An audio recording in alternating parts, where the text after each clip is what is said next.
کتنے بچیوں کو گھنگرو پہنائے. یہودیوں نے آ کر، میں طوائفوں کے بازار بھی جاتا ہوں اللہ کے فضل سے، ان بچیوں کی کہانی سن کے میرا کلیجہ پھٹ جاتا. یہ طوائف بن گئی اور نچانے والا ویسے کا ویسا صحابی رہا جس نے گھنگرو پہنائے، جس نے اس کی عزت سے، اس کی عزت کو پیسوں پہ خریدا، وہ تو ویسے کا ویسا صاحب ہے. اور جو بک گئی اپنی غربت کی ماری ہوئی، وہ طوائف بن گئی، وہ رنڈی بن گئی. کس نے ان کو طوائف بنایا ہے؟ کس نے ان کو رنڈی بنایا ہے؟ کس نے انہیں گھنگرو پہنایا؟ ڈیفنس والوں نے نہیں پہنائے، کراچی، ملتان، لاہور والوں نے نہیں پہنائے. کس نے پہنائے ہیں؟ تمہارے اندر حیا ہوتا تو کسی غریب کی بیٹی کو گھنگرو نہ باندھنے پڑتے، مالدار سخی ہوتے تو کسی غریب کی بچی کی عزت نیلام نہ ہوتی. بنی اسرائیل میں ایک نوجوان تھا، کفل اس کا نام تھا. میرے نبی نے قصہ سنا ہے ترمذی میں. وہ روزانہ نئی لڑکی لاتا تھا اپنی عیاشی کے لیے. ایک رات ایک لڑکی کو لے کر آیا، 60 دینار آج کا 30 لاکھ روپیہ ہے. 60 دینار آج کا 30 لاکھ روپیہ ہے. ایک رات کا جب کمرے میں آیا تو وہ لڑکی بیٹھی رو رہی تھی. تو کفل نے کہا کیوں رو رہی ہو؟ میں زبردستی تو نہیں لایا. تو اس لڑکی نے کہا کفل میں عزت دار ہوں، میری عزت نیلام ہوئی ہے فقر کی وجہ سے. میں عزت دار، میری عزت آج نیلام ہوئی ہے فقر کی وجہ سے. جب مالدار لوگ غریبوں پہ خرچ نہیں کرتے، گاڑیوں کے ماڈل بدلتے ہیں، ہر سال نئے پروجیکٹ لگاتے ہیں، تو پھر غریبوں کی بیٹیاں نیلام ہو جاتی ہیں. کسی کو بٹھا دو، نون لیگ آ جائے، کاف لیگ آ جائے، یہ نہیں، اوپر سے فیصلے آئیں گے. وہ آئیں گے جب میں اور آپ اللہ سے صلح کریں گے. تو کفل رونے لگا، آنکھوں میں آنسو آ گئے. کہا بہن جس عزت کے ساتھ آئی تھی اسی عزت کے ساتھ واپس چلی جا. اور میں بڑا کتا انسان ہوں، میں تیرے آنسوؤں کے طفیل توبہ کرتا ہوں، یا میرے لیے بخشش کی دعا کر دے. اور کفل کو نہیں پتا ہونے والا کیا ہے آگے. وہ لڑکی گھر پہنچی، پیچھے کفل بیٹھا بیٹھا مر گیا. جس حال میں یہ زندگی گزار رہا تھا، کل اس کی میت کو کندھا دینے کوئی نہ تھا، غسل دینے کوئی نہ تھا، دفن کرنے کوئی نہ تھا. یہ ایسی غلط زندگی والا تھا. واہ اے میرے رب، دیکھ رہا ہے تو سن رہا. اور ہم تو محمد مصطفیٰ کے امتی بیٹھے، یہ تو موسیٰ علیہ السلام کا امتی ہے، اور ہم تو محمد مصطفیٰ کے امتی بیٹھے ہوئے ہیں. میرے رب کاش اپنے اللہ کو بھی کہیں ڈھونڈتے، کہیں اس کے حبیب کی پیاری زندگی ڈھونڈتے. ماؤں کو بخار چڑھا ہوا ہے، کتنے اے آئے، کتنے بی آئے، کتنے سی آئے. تاجروں کو بخار چڑھا ہوا ہے، اس سال پروجیکٹ مکمل ہوگا کہ نہیں ہوگا، اگلا کب شروع ہوگا. میرے رب نے اگلے دن جب صبح ہوئی اور لوگ اٹھے تو انہوں نے دیکھا تو کفل کے دروازے پر لکھا ہوا تھا بڑا نورانی چمکتا ہوا، ان اللہ قد غفر للکفل. اے لوگو، اللہ نے کفل کو معاف کر دیا ہے. اس لکھنے کا کیا مطلب تھا؟ کہ جاؤ کندھا دو، جاؤ غسل دو، جاؤ قبر میں اتارو، ہم نے معاف کر دیا. یہ تو اللہ کے نبی کی امت ہے. اگر اپنے مسائل کا حل کرنا ہے تو قرآن میں ڈھونڈو، ان ھذا القرآن یہدی للتی ہی اقوم. قرآن میں ڈھونڈو، وننزل من القرآن ما هو شفاء. قرآن میں ڈھونڈو، احکمت آیاتہ ثم فصلت من لدن حکیم خبیر.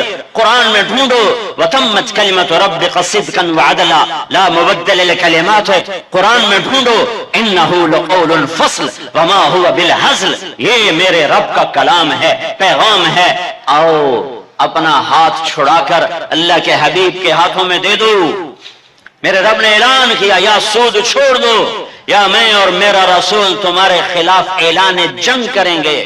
اور بڑی آسانی سے کہہ دیتے ہیں سود کے بغیر پھر تجارت کیسے چلے؟ یا اللہ کو راضی کر لو جو تجارت چلا۔ اللہ کا قرآن بھی جھوٹا، اللہ بھی جھوٹا، اللہ کا نبی بھی جھوٹا۔ چلے گی تجارت ہرس و ہوس چھوڑ دو، چلے گی تجارت جھوٹ چھوڑ دو، چلے گی تجارت لالچ چھوڑ دو، چلے گی تجارت طمع چھوڑ دو، چلے گی تجارت ہوس چھوڑ دو، چلے گی۔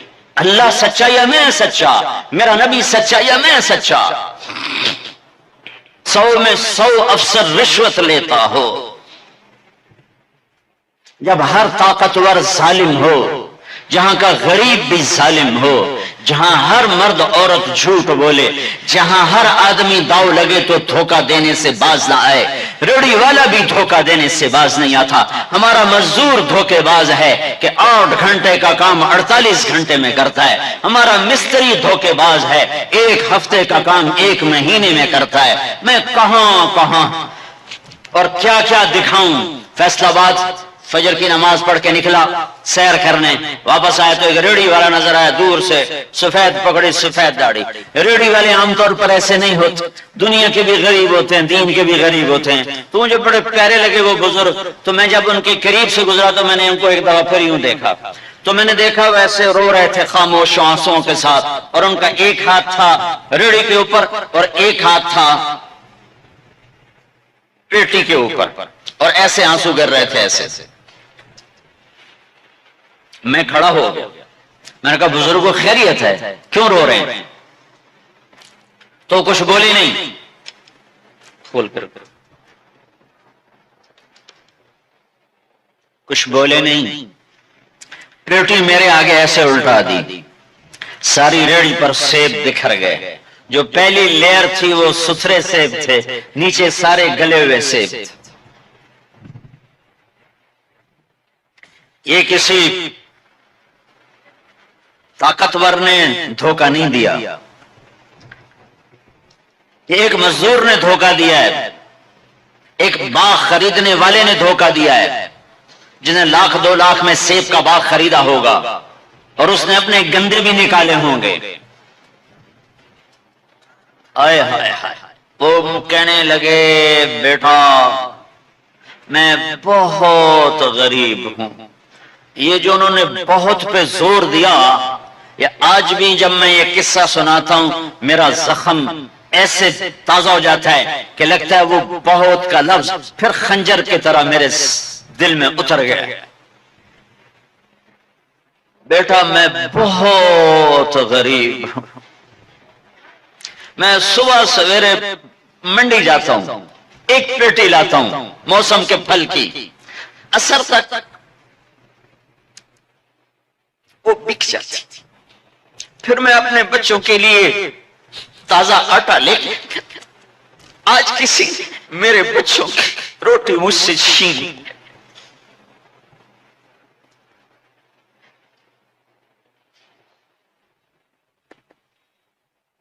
تمہاری پولیس تمہیں امن کیسے دے گی؟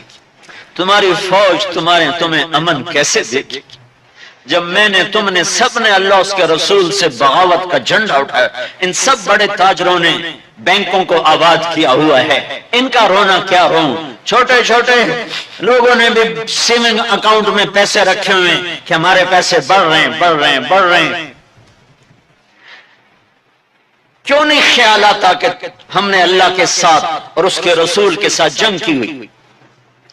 نماز چھوڑ دو اللہ ناراض ہے، شراب پیو اللہ ناراض ہے، روزہ نہ رکھو اللہ ناراض ہے، زکات نہ دو اللہ ناراض، یہ تو چھوٹے گناہ، کافر مشرک اللہ ناراض ہے، لیکن اس دھرتی پر صرف ایک گناہ ہے۔ اللہ کے واسطے میری سنو، عقیل نے بڑے بڑے لوگ بھی بلائے ہوں گے، اللہ کے واسطے میری بات سنو، میری فریاد سنو۔ میں کوئی پیشہ ور خطیب نہیں ہوں، میں عقیل کے پیسوں پہ یہاں نہیں آیا ہوں، میری سنو۔ میرا رب کہتا ہے یا سود چھوڑ دو یا پھر میں اور میرا رسول تمہارے خلاف جنگ کریں گے۔ جس کے پاس 4 پیسے زیادہ تھے وہ بینک بنا کے بیٹھ جاتا، بینک خرید لے، پہلے اللہ سے صلح تو کرو. کہتے ہو چوریاں ہیں، ڈاکے ہیں، وہ بھی ہمارے اپنے ہیں. واللہ میں ان کے لیے دعا کرتا ہوں، بد دعا نہیں کرتا ہوں، دعا کرتا ہوں. چونکہ اگر یہ اس حال میں مر گئے تو بڑی خوفناک جہنم میں جائیں گے، اور یہ میرے نبی کے امتی ہیں. نہ انہیں اللہ کے نبی کا دیدار نصیب ہوگا، نہ اللہ کا دیدار نصیب ہوگا. اور جہنم کی آگ اس سے الگ ہے. یا تو اللہ کی جہنم کو جا کے پانی سے بجھا دو، قصہ ہی مکا دو، اور اللہ کی جنت کو آگ لگا دو، جزا سزا کا تصور مٹا دو، اور اتنے طاقتور بن جاؤ کہ آج تم لوگوں کی گردنیں اتارتے ہو تو کل جب ملک الموت تمہاری روح کھینچنے کے لیے آئے تو اس کو بھی کلاشنکوف مار دینا اور اس کے بھی سامنے کھڑے ہو کے دکھا دینا. یا اتنی طاقت پیدا کرو کہ جب تمہیں اٹھا کے قبر میں لے جا رہے ہوں تو جانے سے انکار کر دینا، اڑ جانا، میں نہیں جانتا لالا زور. یا منکر نکیر سے ٹکر لے کے دکھاؤ، یا اللہ کے سامنے قیامت کے دن اڑ کے دکھاؤ، یا یہ کرتوت کر کے میرے نبی سامنے کر کے. ہم کیسی امت ہے جس کے لاڈلوں کے سر ذبح کٹ گئے. ارے بکرے کو ذبح کرتے ہوئے بھی رحم آ جاتا ہے. اپنی قربانی کے جانور کے سر پہ کھڑا ہونا مستحب ہے. میں نہیں کھڑا ہو سکتا، مجھے میرا دل گھبرانے لگتا ہے. اور پیچھے مڑ کے دیکھو 61 ہجری میں حسین کا سر گلا کاٹا جا رہا ہے، ذبح کیا جا رہا ہے بکرے کی طرح. اس کے معصوم عبداللہ کو ذبح کیا جا رہا ہے، اس کے علی کو ذبح کیا جا رہا ہے، اے حسن کے قاسم کو ذبح کیا جا رہا ہے، اور حسین کا کٹا سر ابن زیاد کے سامنے وہ منہ پہ چھڑیاں مار رہا ہے. اور ابو برزہ اسلمی کھڑے ہو کے فرماتے ہیں بدبخت، یہ چھڑی ان ہونٹوں سے کٹ، میں نے ان ہونٹوں پہ نبی کے ہونٹوں کو لگتے دیکھا، ان ہونٹوں کے پوسے لیے. اس لیے کہ وہ جانتے تھے کہ جنت بھی ہے، جہنم بھی ہے. آؤ آج مل کے اللہ کی دوزخ کو بجھا دیں اور اللہ کی جنت کو آگ لگا دیں، اور منکر نکیر اور اسرائیل کو بھی کلاشنکوف سے اڑا دیں. بھیجاؤ جو مرضی عزتیں لوٹو، قتل کرو، بندے اٹھاؤ، سود کھاؤ، نوکروں کو مارو، نوکروں کو گالیاں دو. ہر گھر میں نوکر بے عزت نہیں ہو رہے، ہر گھر میں نوکرانیاں بے عزت نہیں ہو رہی. بیگم سے چائے کی پیالی نہیں پورا سیٹ ٹوٹ جائے تو صرف اتنا کہتے اوہ سیٹ ٹوٹ گیا، اور نوکرانی سے پیالی ٹوٹ جائے تو اس کی عزت اتار کر اس کے ہاتھ میں پکڑا دی جاتی ہے. اپنے ہاتھوں سے گاڑی لگ جائے تو بس اوہ گاڑی لگ گئی، ڈرائیور کے ہاتھوں گاڑی لگ جائے تو اس کی عزت اس کے ہاتھ میں پکڑا دی جاتی. کیا یہ ظلم ہر گھر میں نہیں ہو رہا؟ ملازم کو وقت کے تنخواہ نہیں دیتے، کیا یہ ظلم ہر گھر میں نہیں ہو رہا؟ 2-2 لاکھ کا سوٹ پہن کر 35 لاکھ کی گھڑی پہنتے ہیں، اور غریب کا اپنا نوکر آ جائے میرا بچہ بیمار ہے پیسے دے دیں. تمہیں پتہ آج کل بڑا مندہ ہے، کوئی پیسے ہیں کوئی نہیں. کیا یہ نہیں ہو رہا؟ جب یہ ہو رہا ہے تو پھر پہلے میں اپنے آپ کو اور آپ کو خطاب کر کے کہتا ہوں آؤ مل کر توبہ کریں، آؤ اللہ کے دربار میں توبہ کریں، اللہ سے صلح کریں. اعلان جنگ اللہ سے، اور کہتے ہو حکومت والوں سے امن لاؤ. یہ امن لا سکتے ہیں؟ ہمارے جیسے کمزور ہیں.